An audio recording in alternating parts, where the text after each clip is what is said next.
Magandang plano, magpalit ka na ng trainer. Ayun, pinakamaganda yan. Pinakamaganda, palitan natin yan si Kuya Lods. Sino gustong pumalit kay Kuya Lods, guys? Palitan na natin to. Sobra na kasing daldal eh.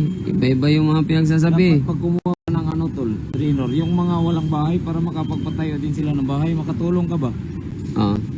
Hindi. Hanapin, kuha ko ng trainer, yung walang pambahay, yung para makatulong. para 5 araw o 6 na araw straight na hindi lalagnatin. 5 araw lang? Yung isang week ba, mabuo niya yung isang week 6 days na hindi lalagnatin.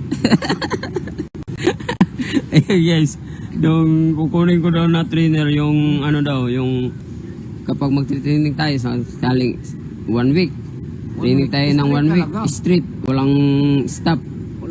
Tapos next week Walang mangyaring lagnat. Yun. kasi yung iba kasi lalagnatin Lalagnatin tapos matanggal tayo sa puwet, no?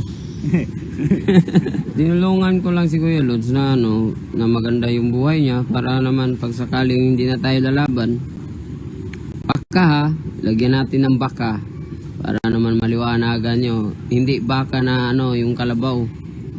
totoo lang. Sakali ito. Pag sakali hindi na tayo lalaban, ayun.